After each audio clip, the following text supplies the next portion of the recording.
Fala pessoal, tudo bem? Eu sou a Larissa, do 6º termo de Publicidade e Propaganda. Estou aqui com a... Oi, gente, eu sou a Rai, sou do 8º termo. Gente, estamos aqui num episódio pra lá de especial, diretamente do Festap Araçatuba 2026, trazendo convidados ilustres pra falar o quê, gente? De mídia, né, Rá? Exatamente. E através dessa mídia que vocês estão assistindo, quero que vocês comentem. Tá gostando dos 3 vídeos? Já assistiram os anteriores? A gente quer saber a opinião de vocês, não é mesmo? É isso aí. Gente, a mídia vai muito além do algoritmo e a gente vai discorrer agora sobre com convidados pra lá de especiais. Pode falar, Rá? Eu acho que agora já tá podendo falar. Solta a vinheta.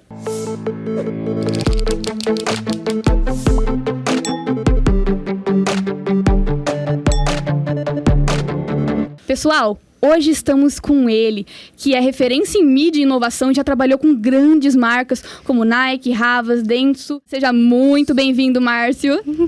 Obrigado. Muito obrigado pelo convite. Tô adorando estar aqui em Araçatuba, no Festap. Acabei de fazer a palestra, foi ótimo. Eu vou falar mais perto. Isso aí. Olha só. Muito obrigado pelo convite.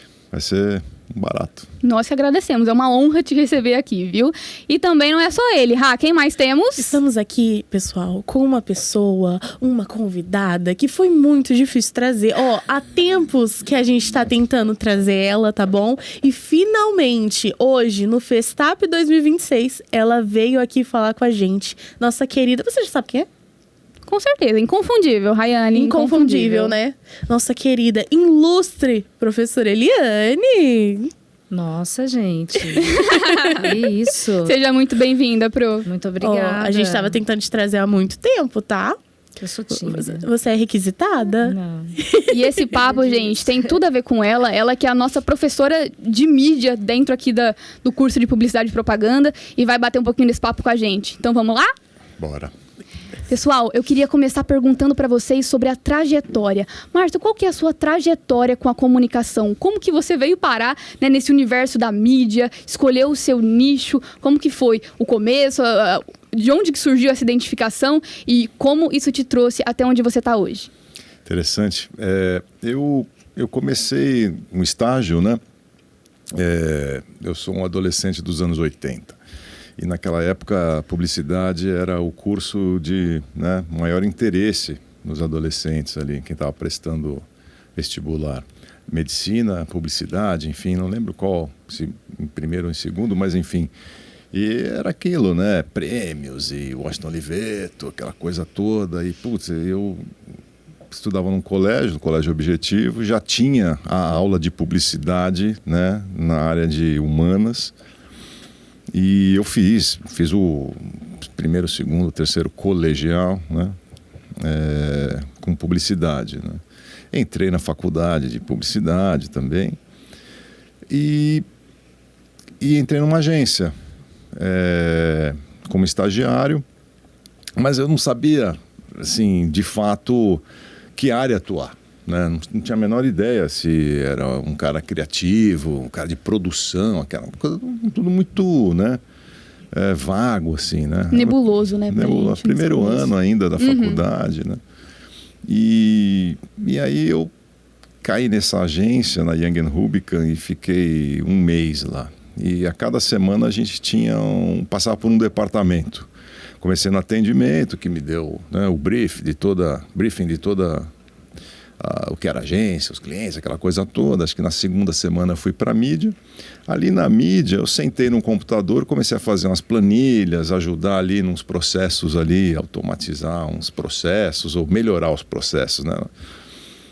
A gente tinha que receber as audiências, professor em caderno e passar para uma calculadora, assim, para uma planilha de cálculo, que nem chamava Excel ainda. E aí eu fiz aquilo muito rápido, e aí o pessoal falou, poxa, mas esse cara aí entende desse negócio. Aí na outra semana eu fui para criação, fiquei lá e tal. Aí a menina da mídia voltou, que era a menina da pesquisa de mídia, falou, cara, eu gostei de você, você não quer vir trabalhar na mídia? Eu falei, puta, cara, mas é um negócio de exatas, né? Matemática, eu não gosto disso, né? E aí E eu falei, olha, eu recebi uma proposta para trabalhar no atendimento, era o time de Adidas, né? Uhum. Nossa, vou trabalhar com futebol, Adidas. E aí fui, fiquei uma semana lá, e aí no final da semana falaram para mim, olha, o menino que você substituiu, ele vai voltar, então a vaga você vai perder, então não tem como você ficar. Puta, aquilo doeu tanto, eu falei, nossa, e agora, para onde eu vou, né? Daí encontrei a menina da mídia no corredor, que já estava sabendo que eu estava saindo, e falou, olha, continua de pé a minha proposta, se você quiser. Eu falei, não, eu vou então. Aí fui. Então eu costumo dizer que a mídia me escolheu, né? Não fui eu quem escolhi a mídia, mas na verdade é aquilo, né? A gente, apesar da pouca idade, a gente já traz uma bagagem, um repertório, alguma coisa assim, que às vezes a gente chama de talento, a gente chama de vocação, mas na verdade eu sempre gostei de produzir rádio, fazia programinha de rádio imaginário em fita cassete, fazia jornalzinho da escola. Então, assim, essa coisa dos meios de comunicação, assim, lia muita revista, contava as notícias dos bastidores do rock and roll para os amigos na classe. Então, tinha essa coisa meio ser mídia, né? E aí tinha essa vantagem de que eu sempre tive computador em casa, né? Então, os primeiros computadores pessoais eram na década de 80 e eu, por sorte, tinha lá na minha casa programava lá um Space Invaders em Basic lá e tinha familiaridade com os softwares da época, assim. Então acho que isso que me levou, né, para o negócio. Mas eu faço essa piada de que eu fui escolhido, né?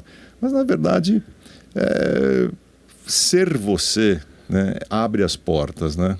Ninguém quer pessoas iguais às outras, né? Um time diverso, um time né, pluralidade, digo, o que eu falei agora no palco ou em outra situação, mas aqui na universidade, todo mundo quer jogar no ataque e fazer gol, entendeu? Mas você tem um talento para ser defensor, né, zagueiro, então assim, você tem que acreditar nisso, né? Acreditar. E, obviamente, quando você está começando, o técnico, coach, né? Os mais velhos que vieram antes, os senseis, né? Eles são super importantes para ajudar você a se descobrir na profissão. Com toda certeza. Né, professora? Acho que sim, né? Eu acho que é isso. Conta pra nós, Eliane, como que é a sua trajetória no mundo acadêmico e também um pouco de como que você impacta no dia a dia e na decisão dos seus alunos sobre que ramo que eles vão seguir. Porque, caramba, que decisão importante. A gente escolheu o que vai fazer da vida e de fato, escolher um nicho, que a publicidade é, enfim, diversa. Escolher o seu nicho, encontrar o seu lugar e ocupar o seu espaço. Conta pra gente. Eu sou publicitária, né, de formação, escolhi a comunicação, escolhi a docência também, sempre quis ser professora, e aí a gente segue estudando, né, para continuar sendo professora, intermediando aí, né. Eu sempre digo que a grande vantagem para mim, como professora, além de gostar muito do que eu faço, é que eu tenho uma grande desculpa para continuar estudando. Porque eu tenho que estudar, eu tenho que preparar minha aula, eu tenho que ler esse livro. Né? Então, assim, não que precisasse da desculpa, mas eu brinco assim. Eu acho que é uma grande responsabilidade, né? A gente, na verdade, está ali contribuindo um pouquinho com a construção do aprendizado do aluno, né? E assim, eu gosto sempre de começar a aula de mídia falando, mídia não é difícil. Não é difícil, é uma questão de organização, de planejamento, né? De perspectiva. E acho que é essencial. Eu também não escolhi exatamente a área de mídia. Na verdade, eu escolhi a área de redação dentro de uma agência, migrei para planejamento. E dentro da área de planejamento, aqui no interior, a gente acaba fazendo um pouco de mídia também. E na docência, né, a minha área de mestrado é a produção de conteúdo para a televisão digital. Né? Então, é mídia. É mídia pura. Acaba sendo mídia. E eu gosto muito dessa área de estratégia. E acho que, assim, meu objetivo é fazer com que o aluno entenda que tem N caminhos, né? Com as disciplinas que eu ministro, inclusive. Não precisa escolher uma só, mas precisa entender de todas. Sim. Né? Eu sempre digo, eu não sou de criação, mas eu entendo de criação. Eu sei o que pode, o que não pode fazer, não é? A gente precisa ter essa noção. Não pode rejeitar nenhum repertório, Não. porque dentro de criação, na hora de escolher os critérios de escolha, nós precisamos ter uma visão do macro.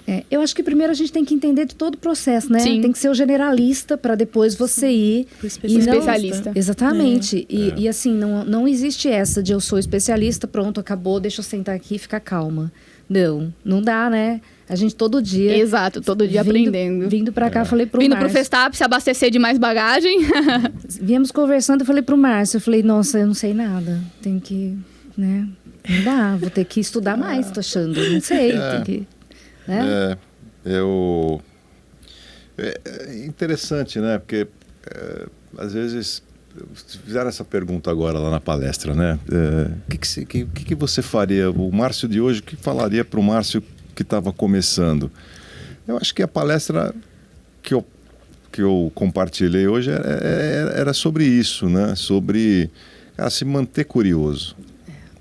A gente está aqui de passagem na universidade, vai passar por agências, vai passar por situações. Eu acho que pegando o gancho do que você disse, profa, eu acho que o publicitário, ele é um especialista em série, né? Ele é generalista, mas ele é especialista em série. Durante um período se especializa em alguma coisa. Bom, clientes que demandam desafios diferentes, né? Situações de mercado que também, né? Sazonalidades, enfim, muitas coisas. Então, acho que saber se municiar, né? de repertório, mas isso só vem de curiosidade, porque acho que se o cara não está aqui... É o que eu estava falando, a gente precisa cuidar antes do prompt, né? O prompt adiante, o AI vai cuidar, né? E aí, se você sabe o que você está mandando para ele, você vai saber avaliar o que ele está te trazendo de volta. Curadoria, né? Porque também, eu acho que hoje é muito fácil, né? Dar o golpe ali do eu fiz, né? Eu, quando comecei a escrever também, hoje eu escrevo muito, uso muito ferramenta, pesquisa, sintaxe gramatical, me ajuda muito. Mas tem coisa ali que você fala que nunca escreveria isso aqui, entendeu? Tem que tirar, né? Tem um trabalho de destilar, né? Que é o macro, né? Para aquilo que de fato vai vender a ideia, vai vender o trabalho, né? Com toda certeza. Pessoal, principalmente público jovem, né, que está aqui presente no Festap em peso, eu vejo muitos, principalmente dentro da realidade nossa da universidade, encarando mídia como um bicho de 7 cabeças. Infelizmente. Ou encarando mídia só com a ótica do digital, porque é o que está mais presente, é o que é mais recorrente no dia a dia. E a gente sabe que mídia não existem somente as mídias digitais. Existe uma variedade delas e cada uma para uma especificidade, né? Enfim, como que vocês encaram essa perspectiva de que muita gente hoje está voltada só para o digital e quer se esquecer das mídias tradicionais e, enfim... Falam até que elas vão acabar. Houve boatos que vão acabar, gente. Como vocês acham? Procede? Olha, veja bem, vou falar uma coisa de primeira mão aqui que eu não tinha falado anteriormente, mas eu venho escrevendo sobre o assunto há alguns meses, né? Esses textos todos virarão um livro que eu lanço em breve. E não tenho nenhuma ambição literária nem comercial com isso, mas eu acho que um pouco do que eu falei hoje, nas 7 Tempestades, eu queria deixar isso registrado e um exemplar desse livro em toda a universidade que eu pudesse deixar, para tentar interpretar e dar essa resposta que realmente, qual que é o nosso papel, né? Nosso, agência, veículo, anunciante que faz o cheque e a pessoa que está dando o item de maior valor nessa história, que é o tempo dela, a atenção dela, né? Num feed, né? Num podcast, ou seja, na audiência dela, vamos traduzir em mídia, audiência, né? Porque, de fato, o que está acontecendo é algo que a gente deixou acontecer, né? Então, na verdade, eu dei o exemplo da gentrificação, que tento explicar dessa forma, né? Que o bairro está sendo ocupado por um novo morador. E a gente achou que isso era temporário. Vai conviver, a TV aberta e o YouTube. Gente, assim, daqui a pouco a TV aberta não se sustenta sem a audiência do YouTube, entendeu? Nós estamos vendo, assim, as pessoas estão passando mais tempo, né?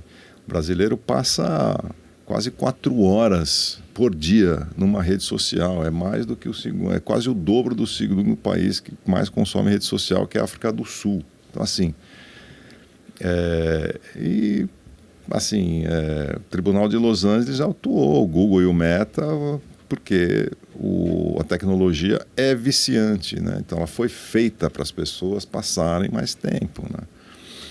Eu não sou contra a rede social e não sou contra o uso, né, da mídia digital, e nem contra a evolução da mídia, né? Me preocupa o mau uso do tempo, do dinheiro, né, e de tudo isso. E eu acho que meu papel como mídia é ajudar os clientes, que é quem pagam a conta, né, a tomar melhores decisões. Então eu preciso deixar claro, explicar como é que o negócio funciona. Então, nesse papo, já voltando para a tua pergunta original, eu não acho que isso é temporário. Eu acho que a gente vive uma evolução constante, mas fazer o que somente está sendo feito não basta, que é operar a plataforma. Então, acho que precisam de mais gente com mais capacidade. Então, acho que o papel da APP, o papel da universidade, o papel das entidades de classe como o grupo de mídia, o qual também participo e vou cuidar dos cursos agora, é esse, formação. Porque é muito cômodo, né? O cara entrar pela plataforma, porque precisa ter uma certificação da Big Tech. E ele começa a ver o mundo dentro da plataforma. E ele não está entendendo, ele está comprando Connected TV por custo e por volume, e não por estratégia. Ou seja, qual a estratégia? Sim. Puta, eu quero que esse comercial fale com a pessoa que comprou determinado produto. Então, vou usar a Amazon por conta disso, né? Então, assim, este pensar, né, isso está se perdendo no meio do caminho. Senso crítico, né? Senso crítico e falta de exemplo, na verdade, né? Acho que o que eu gostaria e acho que posso fazer é dar esse exemplo. Acho que em tudo que eu falo, sempre resgatando o que é, de fato, o bacana da profissão, né? O ofício, que é isso, é o pensar, né? Vai ser chato se você entrar numa sala e achar que é chato. Quando eu entrei no meu primeiro estágio, eu falei, puta, esse negócio é negócio de exatas aí, eu não quero. Eu lá dentro vi que, sendo eu e o meu repertório, poderia fazer de uma maneira... Acho que tudo que eu fiz na vida foi o que me levou adiante, né? Com toda certeza. Essa é uma dor de todo publicitário. Eu não quero mexer com números, eu tô aqui para criar, eu tô aqui para inventar e ter ideias e tal. E é claro que a gente tem que saber lidar com eles, mas nunca perdendo essa base, que é o olhar crítico, o senso humano, pra gente tomar as decisões mais sábias que as ferramentas não podem fazer pela gente. Sim. Né, Rai? Não, gente, com certeza. E sem contar que tem muitas coisas que eu lembro que a professora falou em aula. Tipo, coisas que, por exemplo, eu sou do audiovisual, eu sou daqui. Ela falou assim pra mim, faz um vídeo com o tempo errado pra ver se não passa. Vai ficar um negócio preto ali, você vai ver só. E eu assim, ó. Todo dia que eu vou editar, eu falo, não, tem que ter o tempo exato.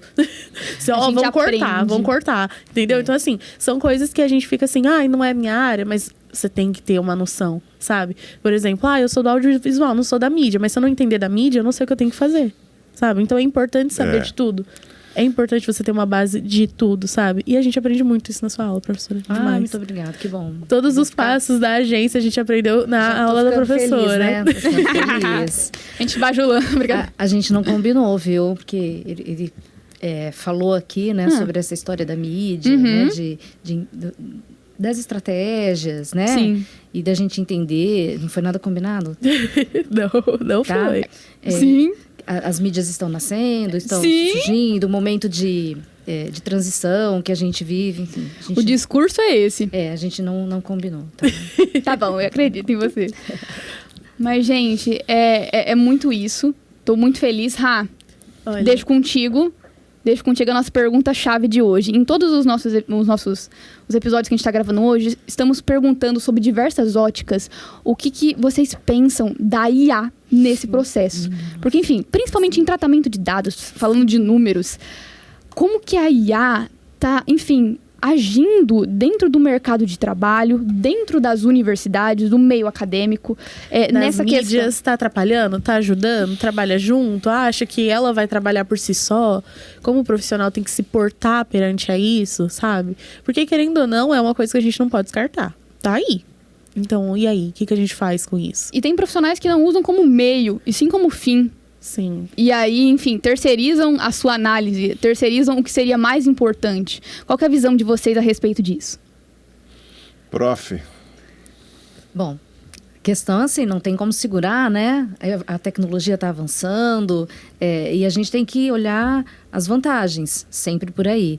Eu penso que a questão principal está no uso que se faz, né? A forma como se faz. Então, comunicação para mim não é ficar copiando, né? Publicidade também não. Então, é a forma como a pessoa está utilizando. A pergunta errada, a resposta errada. Às vezes até a pergunta está certa e a resposta não está tão certa assim. Eu acredito que a gente tem que utilizar como ferramenta para otimizar o nosso tempo, principalmente com pesquisas, né? Para auxiliar, né? Uma ferramenta de auxílio, não como meio final, como única estratégia. Né? Acho que aí sim o caminho fica confuso. Caminho errado. Caminho errado, não é? Botando um pouco de número nessa conversa, a gente vê que 72% da compra de mídia mundial será feita por algoritmos, ou seja, programática, ou seja, a máquina no comando, né? E o ponto não é sobre se isso é certo ou errado, é o como, né? Sim. Se isso não for feito da maneira correta, não, né? Pergunta ruim, resposta ruim. Sim. E o que eu quero dizer é que a gente precisa cuidar do antes do prompt, né? Antes, porque o mídia está virando um trader, né? Um trader, mas ele está só beneficiando a plataforma, que ele entrega menor custo e mais volume. Não tem um critério de qualidade, não tem um critério nem estratégico às vezes, né? Não está questionando, mas espera aí, essas pessoas viram mesmo isso aqui? Quantos segundos? Mas, um segundo, meio segundo não gera atenção, ou viewability, o mínimo, né? Então, assim, são esse tipo de questionamento que eu coloco, né, como lente, como modus operandi, né? Porque eu não acho que está errado comprar automático, desde que você saiba operar a máquina. O exemplo que eu dei na palestra agora é esse: o piloto automático, ele pilota em voo de céu de cruzeiro, de brigadeiro, né?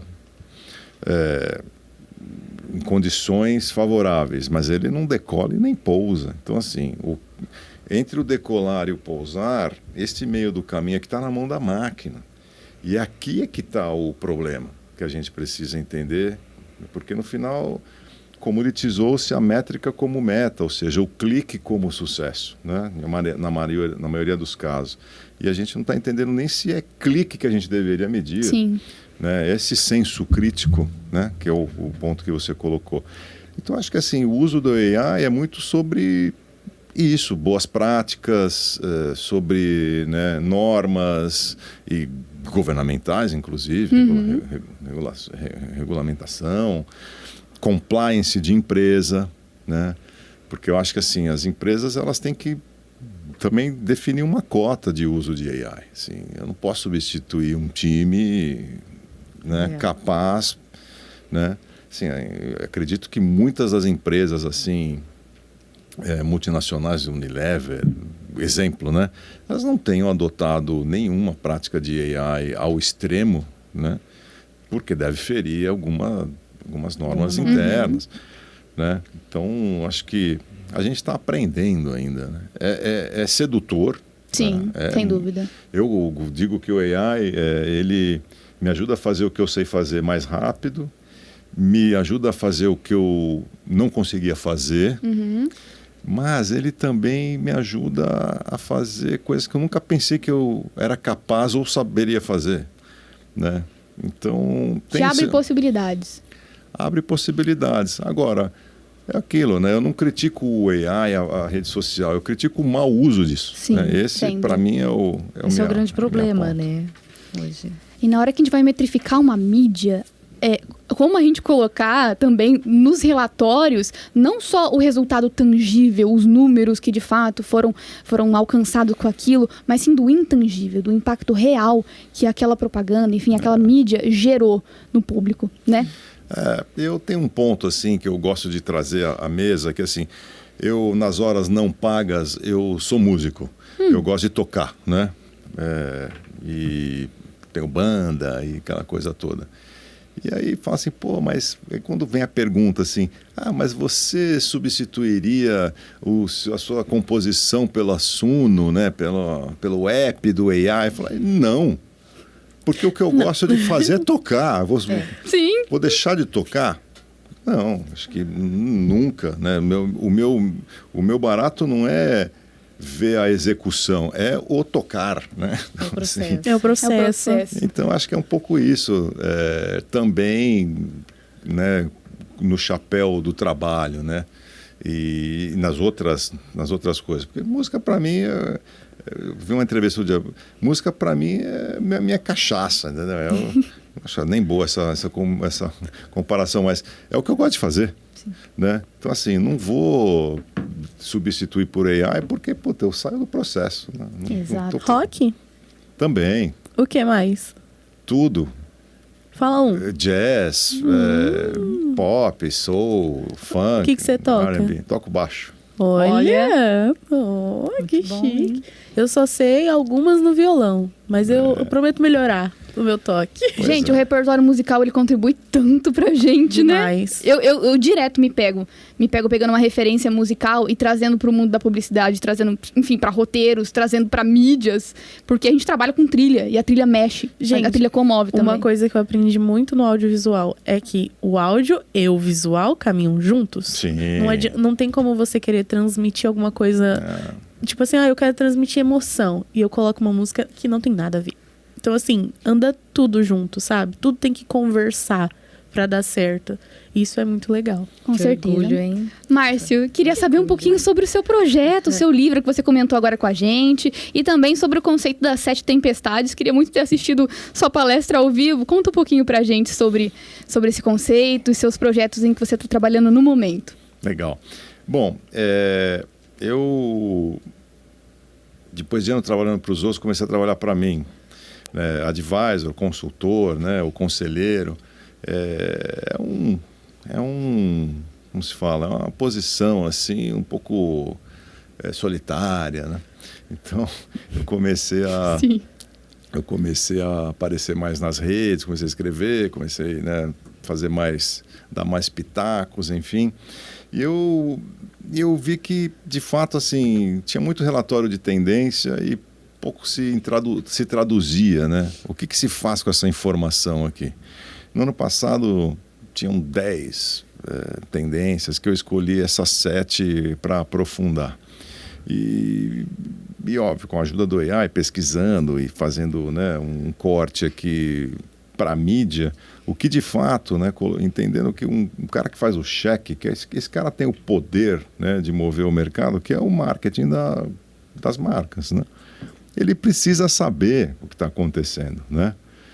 Porque essa inércia de só continuar fazendo o que está sendo feito por uma questão de segurança, uma zona de conforto, de quantidade de cliques ou quantidade de, né, que impactam, mas não está questionando se é pouco, se é muito, se tem uma alternativa, enfim, é muito refém, né, do que está sendo feito. E ele precisa entender o que essas tendências, então chamadas lá em janeiro, né, de fato são. E aí, coincidentemente, sem nenhuma pretensão, essa Amy Webb, que sempre vai no South by Southwest e fala sobre o futuro da mídia, da tecnologia, principalmente da tecnologia, ela falou, cara, chega de tendência. Já está aí, tendência a evento, mas elas convergem e criam tempestades. Eu emprestei esse termo para explicar o que são essas tempestades. E essas tempestades na mídia como a gente está, né, vendo as mudanças acontecerem. Porque não adianta daqui um ano a gente falar, puta, mas isso aconteceu, eu nem vi. Não está acontecendo, né? A TV, ela já é 3.0. Assim, não precisa esperar o governo baixar e dar já o YouTube já é 3.0. A Amazon Prime já é 3.0. Já está numa tela grande, já ocupa o espaço, o horário, o espaço da sala e o horário, né?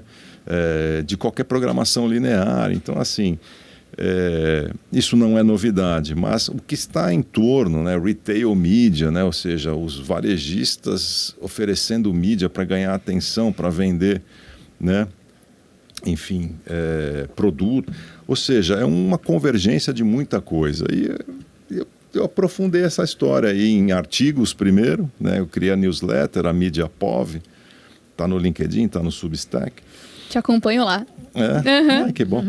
E aí eu resolvi, cara, eu tinha que colocar isso num arco narrativo.